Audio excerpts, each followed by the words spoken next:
వేదాలు చాలా గొప్పవి అని కొందరు గొప్పగా మాట్లాడుతున్నారు. మా బైబిల్ చాలా గొప్పదని మాట్లాడుతున్నారు. మా ఖురాన్ గొప్పదని కొందరు మాట్లాడుతున్నారు. అవి గొప్పవని మనం చెప్తే అవి గొప్పవి అవుతాయండి? అవి స్వతహాగా గొప్పవా? కాబట్టి ఏ విషయం అక్కర్లేదో దాని గురించి ఎక్కువ మాట్లాడుకుంటున్నాం మనం. ఇప్పుడు మనం మాట్లాడుకోవాల్సిన విషయం ఏంటంటే, ఒకవేళ హిందువులైతే మా వేదాలు గొప్పవి అన్నప్పుడు ఆ వేదాల్లో ఉన్న గొప్పతనం మీలో ఎంత వచ్చింది? వేదాల్లో ఉన్న గొప్పతనం మీలో 10% వచ్చిందా, 15% వచ్చిందా, 20% వచ్చిందా, 50% ఉందా, 100% ఉందా? అదే ఆలోచించాలా? వేదాలు గొప్పని భజన చేసి కూర్చోవాలా ఒక హిందూ? అలాగే క్రైస్తవులు మా బైబిల్ చాలా గొప్పది, పరిశుద్ధ గ్రంథం, పరమగ్రంథం అంటున్నారు. మీరు అనకపోయినా పరమగ్రంథమే అది. అది పరమగ్రంథం అని చెప్పి సౌండ్ పొల్యూషన్. అదొద్దు, సౌండ్ పొల్యూషన్ కావాల్సింది. ఇప్పుడు ఆ పరిశుద్ధ గ్రంథంలో ఉన్న పరిశుద్ధత నాలో ఎంత వచ్చిందని ప్రతి క్రైస్తవుడు, ప్రతి క్రైస్తవురాలు ఆలోచించాలా వద్దా? అలాగే మా ఖురాన్ ఇంత గొప్పది, మా ఖురాన్ అంత గొప్పది, మా ఇస్లాంలో అది ఉంది, ఇది ఉంది, అది ఉంది. ఇస్లాం చాలా గొప్పది, మీరు చెప్పపోయినా గొప్పదే. అయితే అందులో ఉన్న గొప్ప, అందులో ఉన్న ప్రేమ, అందులో ఉన్న శాంతి నాలో ఎంత ఉంది? ఈనాటి ప్రశ్న అదండి. ఇప్పుడు కావాల్సిందేంటి? ముస్లింలు క్రైస్తవులు కలిసి హిందువులు చూసినప్పుడు, అబ్బా ఈ హిందువులు ఎంత ప్రేమమయులు, ఎంత త్యాగశీలురు, ఎంత శాంతిమూర్తులు, అబ్బా ఏంటండి మీలో ఉన్న ఈ శాంతికి, ఈ ప్రేమకి, ఈ జాలికి, దయకి, త్యాగానికి, సానుభూతికి కారణం ఏంటయ్యా? పబ్లిక్ అడిగితే అప్పుడు హిందువులు చెప్పాలి, ఏమంటే మేము వేదాలు అనుసరిస్తున్నామండి అని చెప్పాలి. అలాగే క్రైస్తవులు ఉన్నారు. ఆ క్రైస్తవులు చూస్తే క్రైస్తవ భార్యాభర్తలు ఎప్పుడు దెబ్బలాడుకోరు. క్రైస్తవులు పిల్లలు చాలా ఆదర్శంగా ఉంటున్నారు. క్రైస్తవుల ప్రాంతాల్లో సారాయి దుకాణాలు లేవు. క్రైస్తవుల ప్రాంతంలో పోలీస్ స్టేషన్ లేదు. క్రైస్తవులందరూ కూడా ఎప్పుడు గొడవ పడరు. మా చర్చిలో రండి, మా చర్చిలో రండి అని చెప్పేసి ఒకళ్ళొకళ్ళు గొడవ పడకుండా చాలా కలిసిమెలిసి ఉన్నారు, చాలా అన్యోన్యంగా ఉన్నారు. అప్పుడు అడిగారు, ఎవరు అడిగారండి? హిందువులను ముస్లింలు అడిగారు, అమ్మా ఏంటమ్మా క్రైస్తవులారా మీరు ఇంత ప్రేమమయులు, ఇంత దయామయులు అయిపోయారు, ఏంటి మహత్తు అని అడిగితే ఏం చెప్పాలి అప్పుడు వాళ్ళు? ఏమండి మేము పరిశుద్ధ గ్రంథాన్ని అనుసరిస్తున్నామండి, కాబట్టి మాలో ఈ ప్రేమ, ఈ జాలి, ఈ దయ వచ్చింది అని చెప్పాలి. ఇది ఇప్పుడు కావాల్సింది. అలాగే ముస్లింలు ఉన్నారు. ముస్లింలు ఎప్పుడు అబద్ధం ఆడరు. ముస్లింలు ఎప్పుడు కూడా తాగుడు, వ్యభిచారం లాంటి విషయాలకు వెళ్ళరు. ముస్లిం భార్యాభర్తలు ఎప్పుడు కోర్టులకు వెళ్ళరు. ముస్లిం తల్లిదండ్రులు, ముస్లింల ప్రాంతాల్లో ఏమో ఓల్డేజ్ హోములు లేవు. ముస్లింలు కిరాణా షాప్లో ఎవడైనా కొనాలంటే ఎక్కడికి వెళ్ళి కొనాలండి? అందరు హిందువులు క్రైస్తవులు చెప్పుకుంటారు. ఏం చెప్తున్నారు? ముస్లింల కిరాణా షాప్కి వెళ్ళండి అని చెప్తున్నారు. ముస్లింల హోటల్కి వెళ్ళండి అని చెప్తున్నారు. ఒక ఎలక్ట్రీషియన్ వర్క్ చేయించాలంటే ముస్లిం ఎలక్ట్రీషియన్కి వెళ్ళండి అంటున్నారు. ఒక డ్రైవర్ని పెట్టుకోవాలంటే ఎవరైనా హిందువులు కానీ క్రైస్తవులు కానీ ముస్లిం డ్రైవర్ అయితే బాగుంటుంది అంటున్నారు. ఎందుకు అంటున్నారమ్మా? వాళ్ళలో ఉన్న ప్రేమ, వాళ్ళలో ఉన్న జాలి, వాళ్ళలో ఉన్న దయ, వాళ్ళలో ఉన్న కరుణ. కాబట్టి అలా ఉన్నారు అని ఎవరు అనుకుంటున్నారు? ఎవరు చూస్తున్నారు దృశ్యాన్ని? హిందువులు క్రైస్తవులు చూస్తున్నారు. ఒకరోజు వెళ్ళి అడిగారు అందరూ కూడా, ఏంటి ముస్లింలారా మీరు ఇంత దయామయులు, ఇంత ప్రేమమయులు, ఇంత త్యాగశీలురు, మీరందరూ కలిసి జమాతులు గొడవలు లేకుండా ఒకే జమాతు, ఒకే మసీదులో కలిసి ప్రార్థన చేసుకుంటున్నారు, మీరు ఎప్పుడు గొడవలు పట్టడం లేదు, ఏంటమ్మా ఈ మీలో ఉన్నటువంటి ఈ అద్భుతమైనటువంటి సుగుణాలకి కారణం ఏంటి అని చెప్పేసి హిందువులు క్రైస్తవులు వెళ్ళి అడిగారు. మన ముస్లింలు ఏం చెప్పాలండి? మేము ఖురాన్ అనుసరిస్తున్నామండి అని చెప్పాలి. ఎందుకు వచ్చింది అది? మన పాచిమొఖాలు వేసుకున్నాం చెప్పాలా? అవి పవిత్రమైన గ్రంథాలు, మీరు చెప్పినా చెప్పకపోయినా పవిత్రమే. ఇప్పుడు కావలసిన విషయం ఏంటంటే మనం ఎలా ఏడుస్తున్నాం, ఆ గ్రంథాలకు అనుకూలంగా మనం ఎంత మారాం, ఇది క్వశ్చన్. ఇప్పుడు అది మానేసి మా ముహమ్మద్ ప్రవక్త అంతా ఇంత, మా రాముడు అంతా ఇంత, నువ్వు చెప్పాలా? ముహమ్మద్ ప్రవక్త గొప్పోడని, రాముడు గొప్పోడని, మా యేసు కరుణామయుడు, నువ్వు చెప్పాలేంటి? నువ్వు చెప్పపోయినా కరుణామయుడే. కాబట్టి ఈరోజు ఒక మాయలో పడున్నారండి మతస్థులందరూ. ఎక్కడ పడున్నారు? అక్కర్లేని దాన్ని మాట్లాడుతున్నారు, అవసరం ఉన్నదాన్ని వదిలేశారు. వల్లాహు నూరు సమావాతి వల్లార్ది ఖురాన్లో ఉంది, దేవుడు భూమి ఆకాశాలకి జ్యోతి అని. అలాగే బైబిల్లో ఉంది, యెహోవా వెలుగై ఉన్నాడని చెప్పి, లోకమునకు వెలుగై ఉన్నాడు యెహోవా తండ్రి. బాగుంది. అలాగే జ్యోతిషామపిత జ్యోతిష్టమసహ పరముచ్యతే జ్ఞాయం జ్ఞేయం జ్ఞానగమ్యం హృది సర్వస్య విష్టితం అని భగవద్గీత చెప్తుంది. ఆయన జ్యోతులకే జ్యోతి అంట. ఆయన జ్యోతుల్లో ఒక జ్యోత, జ్యోతులకే జ్యోత. మీరు అన్న అనకపోయినా జ్యోతే. యెహోవా జ్యోతిర్మయుడు అని మీరు అన్న అనకపోయినా జ్యోతి. ఇప్పుడు ప్రాబ్లం ఏంటి ఇక్కడ? ఆ పరమేశ్వరుడు జ్యోతి, ఆ యెహోవా జ్యోతి, అల్లా జ్యోతి అన్నారు, బాగానే ఉంది. ఇప్పుడు మనం అనాలా అంటేనే జ్యోతి, లేకపోతే ఆరిపోద్దా జ్యోతి, ఆరిపోద్దా మనం చెప్పపోతే? విషయం అది కాదు ఇక్కడ. ఇప్పుడు విషయం ఏంటంటే ఆ జ్యోతి నుండి నాలో ఎంత జ్యోతి వెలిగింది, ఇది పాయింట్ ఇక్కడ. ఏంటంటే నాలో జ్యోతి అంటే ఇప్పుడు లోపల కోసేసుకొని నా కొవ్వొత్తు లోపల పెట్టుకోవాలా? ఇదేంటంటే సింబాలిక్ అంటారు. ఇట్లా దండం పెట్టేసుకుని ఇట్లా కళ్ళు మూసుకుంటే ఏమైపోదండి. అసలు జ్యోతి ఎక్కడ? లోపల వెలగాలి.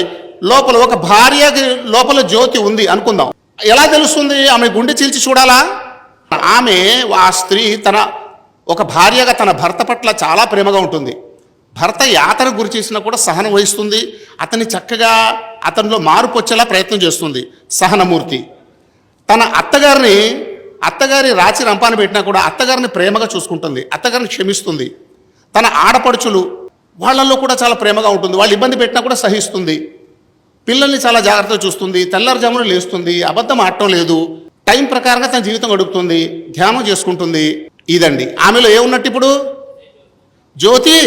దానికి బదులుగా ఒక ఆమె ఉంది గయ్యాళి. భర్త నాన్న మాట్లాడుతుంది, అత్తగారితో గొడవ, ఆ సక్రమంగా ఉండదు, ఇల్లు శుభ్రం చేసుకోదు, తెల్లరజాములు లేవదు, మిట్ట మధ్యాహ్నం పడుకుంటుంటుంది, సినిమాలు, షికార్లు, చీరలు, నగలు, వీటి మీద ఇంకా ఇంట్రెస్ట్. కానీ రోజు జ్యోతిని పూజిస్తుంది. చెప్పండి, ఆవిడ జ్యోతి ఆమెలో ఉన్నట్టా లేకపోతే ఆమెలో చీకటి ఉన్నట్టా? చీకటి అంటే ఎవరు చెప్పండి? మాయ. చీకటి అంటే ఎవరు? శైతాన్. అంటే ఆమెలో ఏముంది ఇప్పుడు? మాయ ఉంది, వెలుగు లేదు. కానీ ఆవిడ డైలీ పూజిస్తుంది. బొమ్మ పెట్టుకొని లేకపోతే దీపం పెట్టి పూజిస్తుంది. ఈ పూజ చేసినప్పటికీ ఆమెలో ఏమున్నట్టు? మాయ ఉన్నట్టు. అలాగే పురుషులు తీసుకున్నా కూడా పురుషులు నాలో జ్యోతి ఉంది అంటే నేను నా భార్య పట్ల, పిల్లల పట్ల, నా అత్తమామల పట్ల, బావమరుదుల పట్ల, ఇరుగు పొరుగు పట్ల, తోటి మతస్థుల పట్ల, అందరి పట్ల గౌరవంగా మర్యాదగా ఉన్నాడు. అబద్ధం ఆడు, సహనంగా ఉన్నాడు. ఏమున్నట్టు? అతనిలో జ్యోతి ఉంది. వాడిలో చీకటి ఉందండి. వాడు పెద్ద దుర్మార్గుడు అంటారు. ఏంటి దుర్మార్గుడు ఏంటంటే, బాబు ఆయన నమాజ్కి వెళ్తాడు కదా, ఆయన చర్చికి వెళ్తాడు కదా, ఆయన గుడికి వెళ్తాడు కదా, ఆయన జ్యోతి పెట్టి పూజిస్తాడు కదా, ఆయన దుర్మార్గుడు ఎందుకు అయ్యాడు అంటే ఆయన ఎన్ని జ్యోతులు పెట్టి పూజించినా, ఏ చర్చికి వెళ్ళినా, మసీదుకి వెళ్ళినా, గుడికి వెళ్ళినా అతను కనుక తన భార్య పిల్లల పట్ల, తన తోటి వారి పట్ల, అత్తమావుల పట్ల, ఇరుగు పొరుగు పట్ల దుర్మార్గంగా ఉంటే అతను ఎవరు చెప్పండి? భక్తుడా సైతానా? వాడు సైతానాడు, మాయగాడు. ఇది మన కొలమానం. ఇప్పుడు నేను జ్యోతిలో ఉన్నానా మాయలో ఉన్నానా అన్నదానికి ప్రమాణం ఏంటి? నేను సక్రమంగా ప్రవర్తిస్తున్నానా అంటే జ్యోతిలో ఉన్నట్టు, నేను దుర్మార్గంగా ప్రవర్తిస్తున్నానంటే మాయలో ఉన్నట్టు. ఇది అసలు సంగతి. మన మహానుభావులు ఈ విషయం చెప్పి వెళ్ళారు. అది మానేసి ఈరోజు ఏంటంటే మా మతంలో వచ్చేయండి మీరు అందరూ కూడా, మా మతంలోనే మోక్షం ఉంది, మా దేవుడే దేవుడు, మీ దేవుడు దేవుడు కాదు, వాళ్ళందరూ సైతాన్లు అని ఎవరైతే మాట్లాడుతున్నారో వీళ్ళందరూ సైతాన్ ఏజెంట్లు. సైతాన్ ఏజెంట్ ఎవడు చెప్పండి? మా మతమే గొప్పది, మా గ్రంథమే గొప్పది, మా మహనీయుడే గొప్పవాడు అని అంటున్నాడంటే వాడు ఎవడు? భక్తుడా మాయగాడా? మాయగాడు, మోసగాడు. ఇలాంటి మాయగాడు, మోసగాళ్ళు ఈరోజు ప్రపంచంలో పెరిగిపోయారు. అందుకే ఈరోజు అశాంతి ప్రబలింది. మరి ఏం చెప్పాలండి? సత్యం అనేది అందరి దగ్గర ఉంది. వేదంలోనూ సత్యం ఉంది. ఏం చెప్పాలి మనం అందరం? బైబిల్లోనూ సత్యం ఉంది, ఖురాన్లోనూ సత్యం ఉంది. ఈ గ్రంథాల్లో ఎక్కడ సత్యం ఉంది? బాగానే ఉంది. ఈ గ్రంథాలన్నీ పక్కన పెడితే ప్రతి మనిషి ఆంతర్యంలోనే ఆ లోపల పెట్టి ఫహల్హమహ ఫుజూరహ తఖ్వాహ ఖురాన్లో చెప్తున్నాడు, మేము సత్యాసత్యాల జ్ఞానాన్ని మీ హృదయంలోనే దింపాము అంటున్నాడు. ఎక్కడ పెట్టాడంట? ఇక్కడ పెట్టాడు. అబద్ధం ఆడాలి అనుకున్నప్పుడు మీ మనసు ఆనందపడద్దా బాధపడద్దా? లోపల పెట్టేశాడు కదా అబద్ధం ఆడకూడదని. దానం చేయాలన్నప్పుడు ఆనందపడద్దా బాధపడద్దా? మనసు ఆనందపడద్దు, అంతే. మీ భార్యతో మీరు ప్రేమగా ఉన్నప్పుడు మీ మనసు ఏమవుతుంది? మీ భార్యతో పోట్లాడినప్పుడు ఏమవుతుంది లోపల? మీ భర్త పట్ల అలా ఉన్నా కూడా అంతే కదా. కాబట్టి మీరు చేస్తున్నది మంచా, మీరు చేస్తున్న చెడా అని చెప్పడానికి ఆ వేదాలు, ఉపనిషత్తులు, భగవద్గీతలు, బైబిళ్ళు, ఖురాన్లు ఇవన్నీ అవసరమా?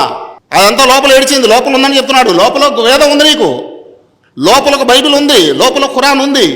ఖురాన్లో 30:30 చెప్తాడు, ఫిత్రత్ అల్లాహిల్లతి ఫతరన్నాస అలైహ అంటాడు. ఫిత్రత్, మీ ఫిత్రత్లోనే, మీ జన్మతః మీ లోపలే మీకు షరియత్ ఉంది, అంటే ధర్మశాస్త్రం ఉంది అంటున్నాడు. బైబిల్లో కూడా అంటాడు చాలా చక్కగా, ధర్మశాస్త్రం ఉంది. ఎక్కడ ఉంది? లోపల ఉంది ధర్మశాస్త్రం. కాబట్టి మనలో వ్యక్తిగతంగా, అంతరంగికంగా మార్పు రానంత వరకు నేను భక్తుడను కాను, ఇది రావాలి. నేను నిజంగానే భక్తుడైతే నాలో నైతికత ఉండాలి, ఐక్యత ఉండాలి. అప్పుడు నేను ఏమవుతాను? భక్తుడను. ఇలాంటి భక్తులు హిందువుల్లో ఉంటే వాళ్ళే దేవునికి ఇష్టలు. ఇలాంటి భక్తులు ముస్లిముల్లో ఉంటే వారే దేవునికి ఇష్టలు. ఇలాంటి భక్తులు క్రైస్తవుల్లో ఉంటే వారే ఇష్టలు. చెప్పండి, దేవుడికి ముస్లింలు అంటే ప్రేమ, క్రైస్తవులంటే ప్రేమ లేక హిందువులంటే ప్రేమ? ఎవరి ప్రేమ చెప్పండి దేవుడికి? సద్గుణాలు ఉన్నవారు దేవునికి ఇష్టలు. దేవునికి అయిష్టులు ఎవరు? హిందువుల ఇష్టలా, క్రైస్తవుల, ముస్లింలా? దుర్గుణాలు ఉన్నవాళ్ళు దేవునికి అయిష్టులు. ఇదండి ధర్మం. మీరు చర్చికి వెళ్తున్నారా, మీరు మసీదుకి వెళ్తున్నారా, మీరు గుడికి వెళ్తున్నారా, బడికి వెళ్తున్నారా, ఈ గొడవ వద్దండి. ఇప్పుడు ఈ తగాదాలు ఎక్కువైపోయినాయి. గుడికి వెళ్ళే వాళ్ళను జాగ్రత్తగా బైబిల్లో లాగుతున్నారు. ఆ గుడికి వెళ్ళొద్దు, చర్చికి రండి అన్నారు. బాగా చర్చికి వచ్చాడు. ఈ చర్చికి వచ్చినప్పుడు ఎవడో గోకి మళ్ళీ ఏం చేస్తాడంటే మళ్ళీ జాగ్రత్తగా మసీదులో లాగుతాడు. వీళ్ళు మసీదులో ఉన్నారా, చర్చిలో ఉన్నారా, గుడిలో ఉన్నారా అనేది ఇది ఇప్పుడు ఇంపార్టెంట్ పాయింటా? వీళ్ళలో దుర్మార్గత వదిలేరా లేదా అనేది పాయింటా? మసీదుకి ఎవడెళ్తున్నాడు, చర్చికి ఎవడెళ్తున్నాడు, గుడికి ఎవడెళ్తున్నాడు, ఇదేం కాదు ఇది. సరే, ఇదంతా లాగి ఈ పక్క లాగారనుకోండి, ఇంకో పెద్ద సమస్య. అదేంటది? ఇప్పుడు గుడిలోకి వెళ్ళాలనుకోండి, ఏ గుడికి వెళ్ళాలి? చర్చికి వెళ్ళాం, ఏ చర్చికి వెళ్ళాలి? మసీదుకి వెళ్ళాం, మసీదులోకి ఏ మసీదుకి వెళ్ళాలి? ఎవడ మసీదు ఆడిది?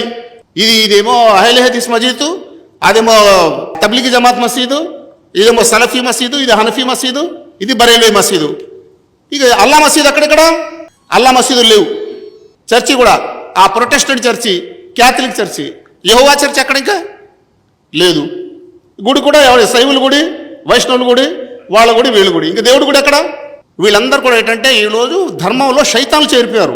మాయగాళ్ళందరూ కూడా మత వ్యవస్థని కబ్జా చేశారు. చేసి జనాలు వెర్రోళ్ళు చేస్తున్నారు. వేషాలకే ప్రాధాన్యత, ప్రవర్తన ప్రాధాన్యత ఎవడో ఇవ్వడం లేదు. నా గడ్డం ఎంత ఉంది, నా అడ్డనామాలు ఎంత, నా నిలువునామాలు ఎంత, ఈ గోల, ఈ నామాలు, అడ్డనామాలు, టోపీలు, గడ్డాలు ఏవి దేవుడి దగ్గర పనిచేయవు. నీ సత్ప్రవర్తన ఎలాగుంది, నువ్వు ఎంత ప్రేమించగలుగుతున్నావు? ఇది ఈరోజు ధర్మం కోరేది.